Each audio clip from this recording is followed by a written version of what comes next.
번 더 할렐루야. 네, 오늘 주일밤 나오신 여러분들을 주의 이름으로 환영하고 축복합니다. 우리 옆 사람 인사하실까요? 반갑습니다. 인사합시다. 여러분 눈초리가 낮에 봤는데 뭘 또 반갑냐 하는 거지.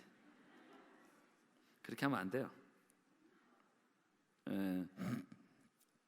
이제 마지막 주일밤 마지막에서 미안한데 한 번 더 그래도 정말 반가운 모습으로 한번 인사 좀 합시다. 또 만나서 반갑습니다. 합시다.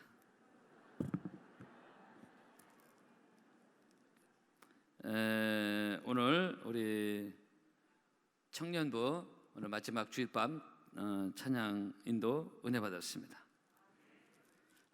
청년이 살면 교회가 산다. 그런 얘기했습니다. 요즘 청년들 영적 분위기 아주 좋아요.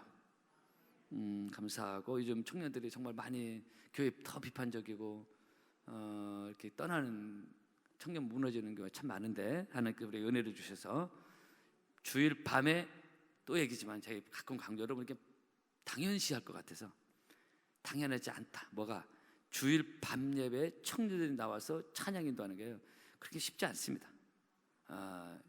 저희 제가 직접 들은 얘기지만 수천 명 모인다는 교회 그 중직자 하는 얘기 자기 청년들이 일할 청년들이 없대. 찬양 인도할 사람도 없고 우리만 잘났다는 건 아닌데 그만큼 청년들의 움직임이 이 시대에 많이 사라지고 있는데 하나님께서 우리에게 중고청 이 젊은이들이 그래도 이 코로나 과정에도 죽지 않냐고 살아있음에 감사하고요.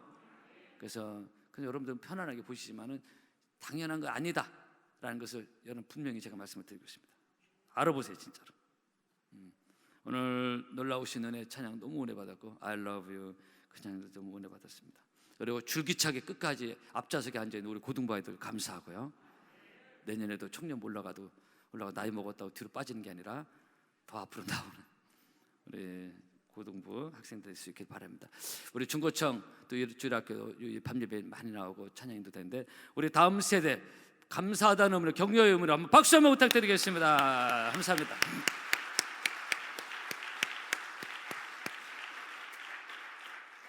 네, 본문은 사무엘이 사울을 만나 드디어 이스라엘 초대 왕으로 기름을 붓는 의식이 시작되는 장면입니다.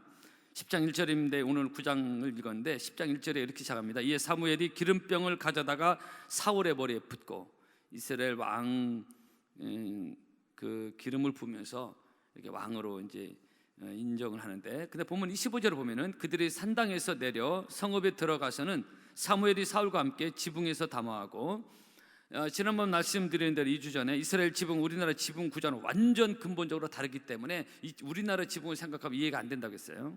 이스라엘에서 지붕은 특히 개인 기도 처소로도 많이 사용을 했습니다. 전통적으로 이 당시 사무엘은 기도의 사람이었고 사무엘상 12장에 보면은 사무엘의 한 유명한 얘기가 있는데 기도에 관한 나는 너희를 위하여 기도하기를 쉬는 죄를 결탄코 범치 아니하겠다. 우리는 기도하다고 쉴 때 많잖아요. 근데 사무엘은 기도하기를 쉬는 죄라고 표현했어요.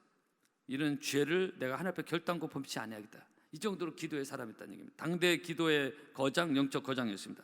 그러니 당연히 사무엘은 수시로 지붕에서 하나님께 기도했던 사람으로 충분히 생각할 수 있습니다.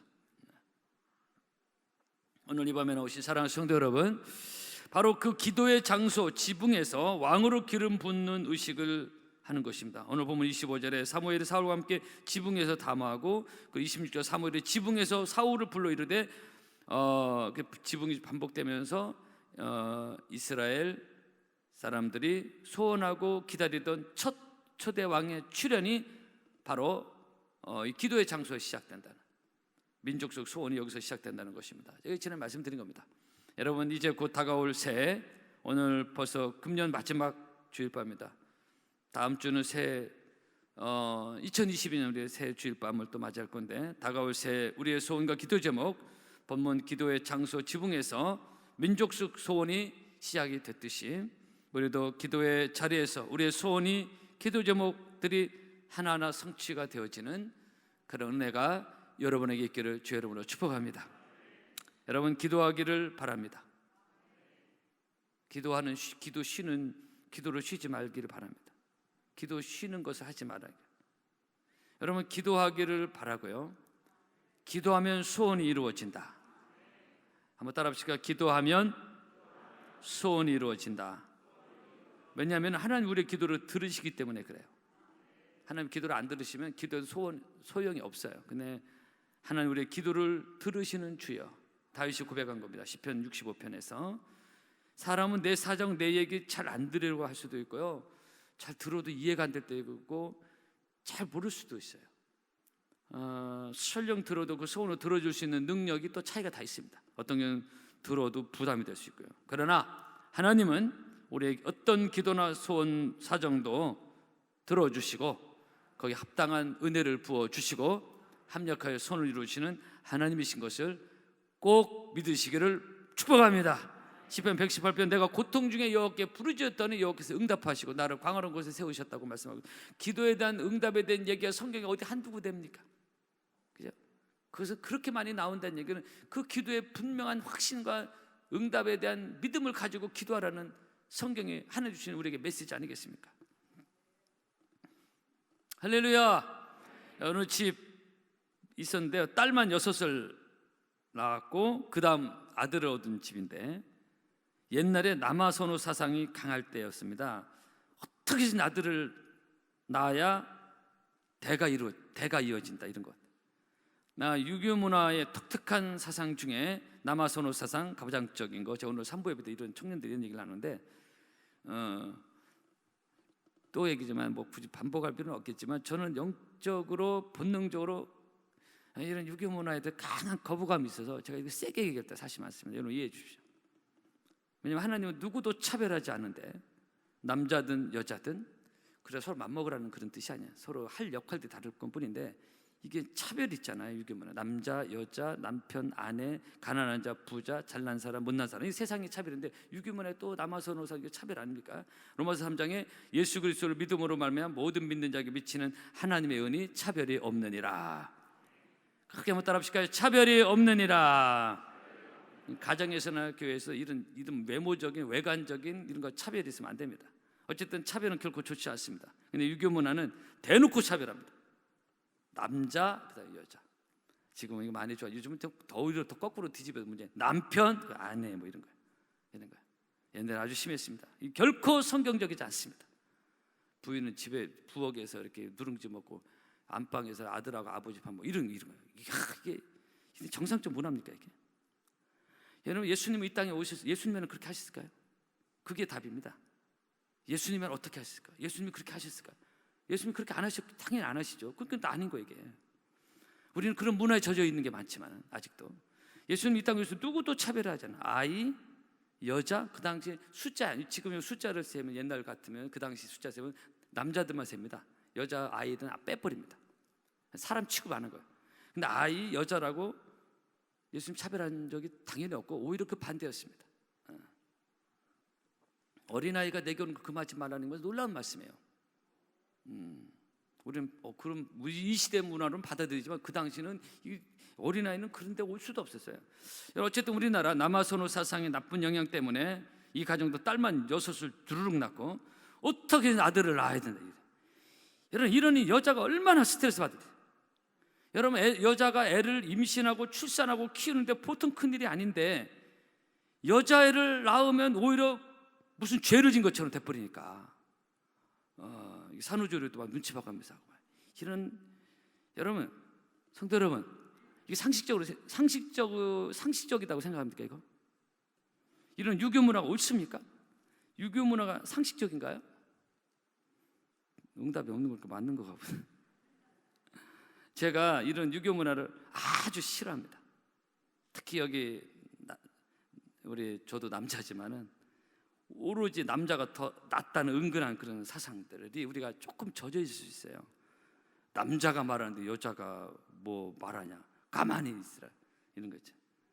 그런 남자 의식, 남편 의식 있잖아요. 이런 거 마치 이것은 저한테 적용합니다는 마치 이 정도 큰 교회 담임 목사다라는 의식을 갖는 것과 비슷한 겁니다. 지금 그런 의식들은 하나님 앞에서 다 좋지 않습니다. 다 좋지 않습니다. 왜? 우리는 모두 다 죄인들이에요. 아니에요? 우리는 모두 다 죄인들입니다. 성경에 그렇게 말씀하고 있어요. 하나님 보실 때 다 죄인들이야. 그 남자 뭐 이게 우리끼리 하는 얘기지. 하나님 보실 때 다 죄인들이에요. 모든 사람이 죄를 범하였으면 하나님과 이르지 못했다고 하라고 했잖아요. 저는 하나님 앞에 늘 죄인 의식을 갖고 있습니다. 하나님 앞에 나올 때는 담임 목사 의식이 전혀 없어요. 특히 교회 와서 예배드리고 인도할 때는 죄인 의식. 그래야 우리가 하나님과 사람 앞에서 겸손할 때 하나님께서 우리에게 그가 누구든지 은혜를 주시는 것입니다. 베드로전서 5장입니다. 그러므로 하나님의 능하신 손 안에서 겸손하라. 한번 따라 합시까요? 겸손하라. 제가 성도들 앞에서 담임 목사 의식을 갖고 어떤 군림하려는 자세로 그런 생각이 별로 없어요. 주님도 제자들 발을 씻기고 섬겼는데 제가 뭐라고? 그러나 그 영적 질서를 위해서는 어떤 경우는 제가 그거는 이제 교회 질서가 필요하니까 그거는 제가 만지지만은 그런 건 좀 예민하게 할 때가 있지만, 그러나 담임 목사 의식을 가지고 높아진 마음을 가지고 뭐 교회가 좀 잘 나간다고 그런 의식이 있으면 큰일 나죠. 하나님 앞에서 정말로 이건 치도건이 당합니다. 하나님의 영이 떠나버려. 사울이 딱 마음이 높아지니까 하나님의 영이 그를 떠났다 이렇게 말해요. 하나님의 영은 높아진 사람하고는 같이 할 수가 없습니다. 그가 누구든 간에 늘 조심해야 되는 것이죠.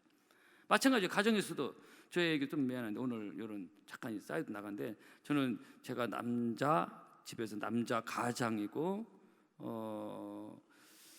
또 요즘 뭐 조금 잘 나간다 이런 의식이, 남자가 좀 잘 나가는 집안에서 은근히 갑질을 하려고 나 잘 나가니까 이런 의식이에요. 가정에서도 그렇게 군림하려고 하다가 딱 은퇴하면은 힘쏙 빠져버린 거예요. 더 천덕꾸리식이 신사야 된다. 있을 때 그 위치에 있을 때 겸손하게 잘 섬기면 그 위치 은퇴도 유지하는데, 거기 조금 잘 나간다, 돈 잘 번다, 목회자든 사업가든 누구도 마찬가지. 그때 조금 힘 잘못 쓰면요, 언제까지 힘 쓰는 거 아니잖아요. 언제까지 그 위치에 있는 것도 아니고 문제가 됩니다. 저는 그런 문제 있을까 봐 알아서 기는 건 아니고, 저는 집에서 어쨌든 그렇지 않습니다. 우리 사모님에게 물어보세요. 저희 그때도 말씀드렸죠. 장모님 생전에 저희 집에 찾아오셨는데 그런 말씀을 저희한테 얘기를 하더라고요. 교회에서는 큰 교회 담임 목사인데 집에서 완전 종 같다고 그래요. 청소하지, 음식 쓰레기 갖다 버리지, 재활용하지, 목회보다 더 바쁠 때가 많아요. 그렇다고 사모님은 놀고 먹냐? 아니에요. 성도 여러분, 여자는 늘 할 일들이 많아요. 여자는 늘 할 일들이 많습니다. 표가 안 나서 그렇지. 늘 할 일들이 많아요. 세탁도 해야 되고 할 일이 많아요. 정말로 표가 안 나. 남자들 잘 못 알아주지. 할 일들이 많아요. 놀고 먹는 게 아니야. 그래서 내가 할 수 있는 최선을 다해서 가정을 섬기는 겁니다. 또 우리 아이들 얘기도 들어주고. 근데 이런 것이 남자의식, 남편의식, 가부장적, 남자가 더 낫고 내가 돈 벌어오니까 이런 꼴통의식인데, 이게 꼴통의식이 있으면 결코 그렇게 할 수가 없어요. 자꾸 은근히 갑질하려고 자기가 돈 벌어주니까 이런 의식을 가지고 있는 아주 나쁜 의식입니다. 근데 의외로 가끔 보면 30대, 40대 초 이런 데도 이런 의식 가지고 있는 사람이 있더라고요. 여러분, 그리스도 안에서 생각과 가치관에 성경적으로 건강한 가치관을 가지고 새해는 여러분의 가정에도 더 큰 은혜가 임하기를 주 여러분을 축복합니다. 여자분들 크게 아멘 하시네요. 더 큰 은혜가 있기를 바랍니다. 서로 섬겨줘야 될 분이 많이 있어요. 누가 잘났다고 갑질하고 그런 게 있습니까? 오늘 말씀 살짝 사이드로 가는데 설교 준비하다가 이 말씀을 좀 생각났어요. 어쨌든 딸만 6을 낳았다가 그 다음 드디어 마침내 기다렸던 아들을 얻은 이 집, 얼마나 그 아들을 금지 오겹으로 키웠겠습니까? 그런데 이 아들이 3살 되던 해, 60년대에요, 그만 소아암 앞에 걸렸어요. 아주 심하게 걸렸습니다. 그래서 이 멀쩡하다, 어떻게 얻은 아들인데 이 집안이, 이 멀쩡하던 아이가 갑자기 서지를 못하고 걷는 것도 못하고 엉금엉금 기어 다니기 시작했습니다. 제가 대동교회 고을로 목사님 대동교회 있다 파란교회 오셨는데, 그 대동교회도 어떤 정직자 자녀 2명이 다 이런 소아마비인지 뭐 가지고 두 자녀가 다 그냥 평생 사는, 이게 일어나지를 못하는 거죠. 누워 지내는 소아마비 뭐 그런 것 때문에 이 7째 아들이 그렇게 엉금엉금 기어가다는 것이죠. 걸을 수 없는 심한 중증장애 되었습니다.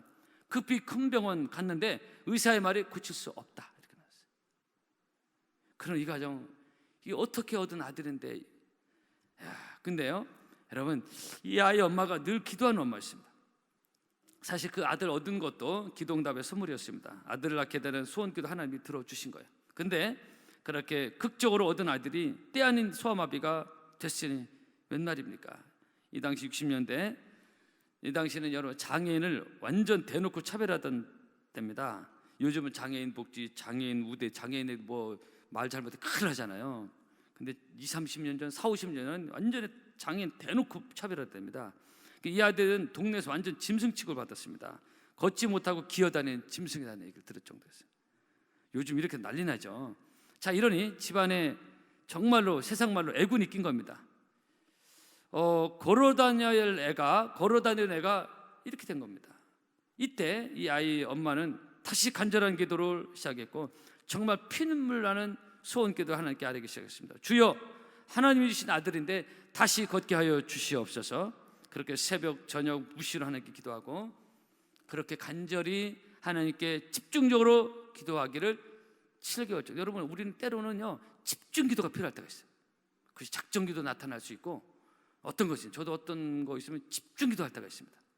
무시로 그냥 어떤 교회 어떤 문제가 돼 스트레스 받았다 그러면 집중 기도 들어갑니다.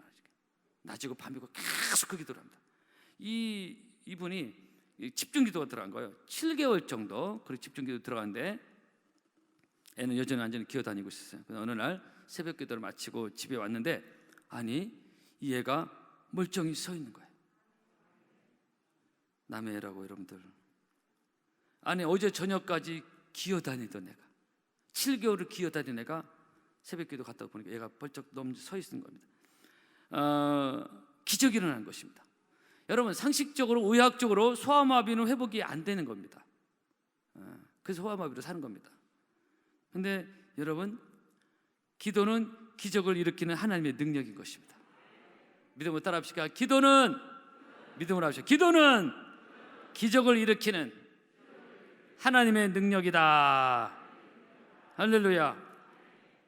이분이 새벽 기도 갔다 와서 이런 기적을 맛봤는데요. 그래서 새벽에 하나님이 도우시리로다. 시편 46편 말씀이 있습니다. 이번 주도 보니까 성도들 많이 나와서 이 추운 새벽을 깨우더라고요. 요즘은 교회 새벽 예배가 막 평일날 뭐 인원도 큰 차이도 없어. 기도가 아주 생활화됐어. 옛날에 인원도 들쑥날쑥 그랬는데 참 은혜가 되고요. 기도가 우리가 살아있을 때 다가오는 새 교회적으로 가정적으로 좋은 일이 일어날 줄로 믿습니다. 이 아이가 그날부터 멀쩡하게 걷고 뛰고 자라나서요 잘 살았습니다. 그날로부터 30년이 전 1993년 4월 20일 이분이 장애인들을 잘 돌본 공로로 청와대에서 국민훈장 동백장을 받은 영예의 주인공이 된데, 인천 임마누엘 집 김경식 목사님이라는 분인데 목회도 잘하시고 하나님의 뜻을 이룬 귀한 분이 바로 이분인데, 바로 어머니의 기도로 말미암아 소아마비가 일어나서 기적이 일어나는, 그래서 정상적인 생활한 그런 간증이 이분에게 있었습니다. 성도 여러분, 우리에게는 대부분 자녀들에 대한 소원과 기도 제목 거의 다 있습니다. 근데 세상적 방식으로만 잔소리해가면서 공부시키고 공부시키지 말라는 게 아니라 그런 곳에서는 한계가 있고, 그 소원을 우리가 하나님께 지속적으로 기도하며 아뢰 때 내가 생각했던 그 이상으로 하나님께서 우리의 소원을 이루어 주시는 응답의 달이 있을 줄로 믿습니다. 새해 그런 은혜가 임하기를 바랍니다. 의심하지 않고 낙심하지 않고 기도는 각종 우리들의 소원을 하나님께 아뢰므로 응답받는 2022년 새해가 되기를 바랍니다. 인내하며 부르짖으라 내 소원이 이루나 속히 오리라. 여러분, 2021년 기도로 잘 마무리하고 다가오는 2022년 새 기도로 시작해서 우리 모두가 주 안에서 소원 성취하는 복된 한 해가 되기를 주의 이름으로 축복합니다. 두 번째 영적 기운 잠깐만 말씀을 드리고 마치겠습니다. 하나님 말씀에 민감한 자입니다. 사울과 사무엘이 함께 지붕에서 내려와 길을 걷게 됐습니다. 그런데 사무엘이 가다 말고 사울을 부릅니다. 사울아, 잠깐만 거기 서 있어라. 내가 하나님의 말씀을 내게 들려주리라. 그것이 27절 내용입니다. 성문 끝에 이름에 사무엘의 사회에 이르게 이르되 사원에게 우리를 앞서게 하라. 사원이 앞서감으로 또 이르되 너는 이제 잠깐 서 있으라. 내가 하나님의 말씀을 내게 들려주리라 하더라. 성도 여러분, 하나님의 말씀이 사무엘에 갑자기 임했는지 하나님 어떤 음성, 어떤 감동이 사무엘에게 임합니다. 어쨌든 사무엘은 사울로 하여금 잠깐 서 있으라. 그리고 하나님의 말씀을 들려주는 것입니다. 내가 하나님의 말씀을 내게 들려주리라. 여러분, 중요한데요, 사무엘은 어떤 사람이냐? 늘 하나님의 말씀과 음성과 감동에 민감했던 사람입니다. 다시 말씀드려요. 사무엘이 어떤 사람이냐? 늘 하나님의 말씀과 음성과 감동에 민감했던 사람입니다. 여러분, 기도의 사람, 영의 사람은 늘 이런 하나님의 말씀에 민감한 사람이 되는 것입니다. 할렐루야. 사무엘이 사울에게, 야, 너 이제 이스라엘 처당으로 기름 부을 거니까 백성들의 여론이 뭔지, 백성들의 말이 이런지 저런지 잘 참고하고 이런 게 충분히 해줄 수 있잖아요. 근데 왕으로 기름 부음 받기 전 사무엘이 사울에게 한 말은, 내가 하나님 말씀을, 하나님 내게 주신 말씀을 내게 들려주리라.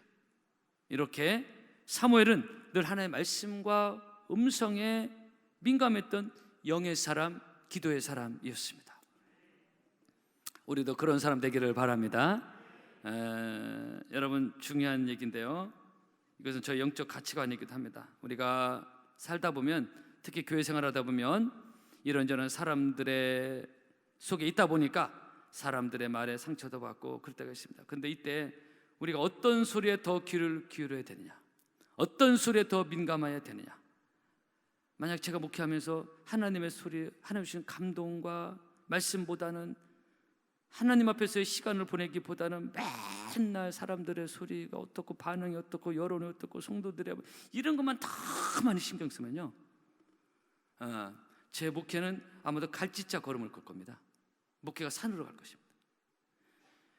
이 사람 저 사람 의견 듣지 않겠다, 그런 차원이 아니라 참고는 할 수 있지만, 무엇이 하나님이 기뻐하시고 무엇이 교회 영적 질서상 필요한 것인지 분별해야 될 때가 많이 있거든요. 저도 많은 사람을 듣는, 의견을 듣는 편인데, 이게 내가 하나님 앞에서 분명한 영적인 하나님과의 독대가 없이 그것만 듣다가는 혼란스러워요. 사람들 생각이 다 다르거든요. 다 달라요. 이런 하나님의 관점, 이런 하나님의 마음, 이런 하나님 주시는 영적인 깨달음, 이게 목회자가 분명히 있어야 목회가 되는 거예요. 자기 고집만 부려도 되는 것도 아니고, 사람들 의견만 듣는다고 되는 것도 아니고, 정말 하나님 주시는 영적인 분별과 지혜와 은혜가 있어야 목회가 되고 평안히 우리가 신앙생활 할 수가 있습니다. 그것이 없으면 교회는 우선 질서가 무너져 버려요. 여러분, 하나님은 질서의 하나님이셔요. 분명히 성경에 많이 나와 있습니다. 그러기 위해서 목회도 늘 하나님 앞에서 정말로 호람되어 하나님을 대면하는 시간들이 반드시 있어야 되는 것이 저희기도 하죠. 여러분도 마찬가지입니다. 이번에 임직 받으신 분들 이제 중직자의 사명을 감당하기 시작하는데, 이거 명심해야 됩니다. 하나님 앞에서 시간보다, 하나님의 말씀과 감동보다 사람들의 소리, 여론, 사람들이 하는 모든 말에 내 마음을 두지 말라는 전도 실장의 말씀인데, 사람들이 하는 모든 소리에 내 귀를 기울이지 말는데, 이거는 사람들 소리, 여론, 이것만 먼저 늘 생각하고 그런 것을 교회에 반영하려고 하고 회의 때 이게 자칫하면 의도치 않은 혼란을 줄 수 있습니다. 여러분, 교회는 영적 질서가 생명과도 같은데, 여러분 2021년을 마무리하고 새해가 시작되면서 기도로 우리의 소원 성취를 은혜 안에서 보게 되기를 바라고요. 그리고 영적으로 깨어 있어서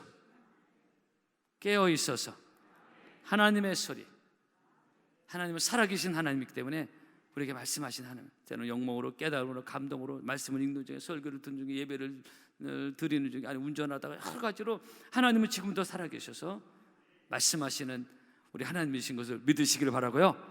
영적으로 깨어있어서 하나님의 소리에 민감한, 사람들의 소리도 듣지만 하나님의 소리에 더 깨어있고 민감한, 오늘 사무엘이 가다가 사울 부르잖아요. 야, 잠깐만 기다려, 하나님 주시는 말씀을 내게 들려주리라. 사람들의 소리를 전하기 전에 이런 하나님의 소리가 들려지는 저와 여러분 되기를 주의 이름으로 축복합니다. 한번 따라 합시다. 깨어있으라. 늘 기도로 깨어있어서 육으로만 살지 마니하고 영으로 깨어있어서, 너가 이같이 어리석으냐 성령으로 시작해서 이제 육체로 마치겠네. 육체로 마치는 그런 자가 아니라 영으로, 성령으로 끝까지 쓰임받는 여러분 모두가 되기를 주의 이름으로 축복합니다. 여러분 희망찬 2022년 새해를 은혜 가운데 맞이하기를 바랍니다. 찬양하겠습니다.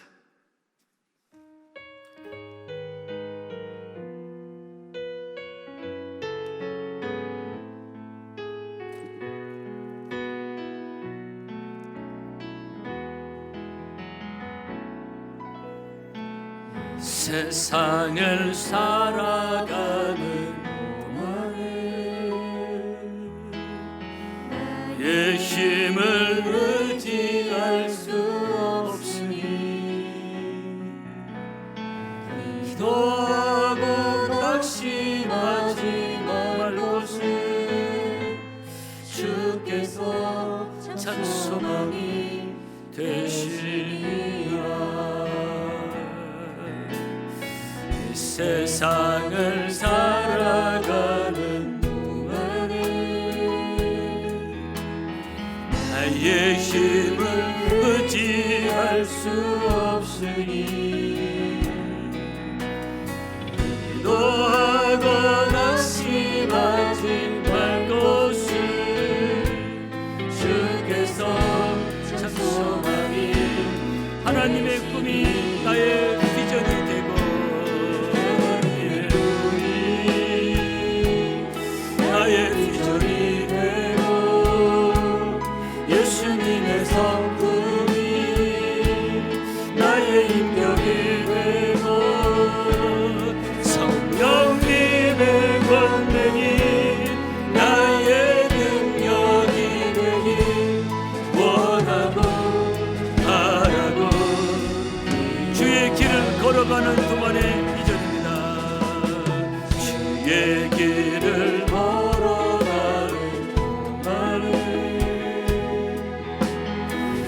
세상을 의지할 수 없으니 감사하고 낙심하지 말 것을 감사하고 낙심하지 말 것을 주께서 참 기쁘니 우리 두 손 높이 하나님을 찬양합시다. 하나님의 꿈이 나의 비전이 나의 비전이 되고 예수님의 성품이 나의 인격이 되고 성령님의 권능이 나의 능력이 되길 원하고 바라고 하나님의 꿈이 나의 비전이 되고 나의 비전이 예수님의 성품이 나의 인격이 되고 성령님의 권능이 나의 능력이 되길 원하고 바라고 기도합니다. 기도하겠습니다. 오늘 이스라엘 민족의 소원 성취는 기도의 지붕에서 시작됐습니다. 2022년 우리가 어떻게 맞이해야 되겠습니까? 기도로 시작해서 주님 우리 가정에 소원이 이루어지는 한 해가 되기를 원합니다. 주여 무엇보다도 내가 하나님의 소리에 민감하기를 원합니다.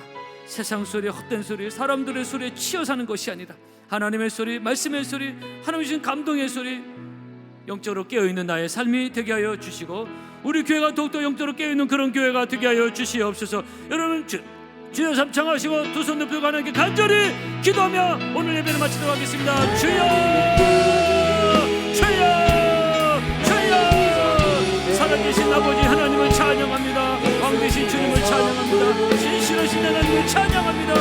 살아계신 하나님 무엇보다도 소원 성취 기도 가운데 기도의 지붕에서 민족적 소원이 전하시고 하나님께 기도하는 한 해가 될 수 있도록 주여 우리에게 은혜를 더하여 주시옵기를 간절히 기도하고 원합니다. 살아계시는 모든 분들을 깨우셔서 하나님의 말씀의 소리 하나님의 감동에 깨어있는 영적으로 참여하게 하도록 하나님께서 우리에게 은혜를 더하여 주시옵기를 간절히 간구하고 원합니다. 살아계신 하나님 세상에 취해 살지 않게 하시고 사람들의 수고로 굶어 살지 않게 하시고 하나님의 집중하고 살아가시고 우리 하나님께서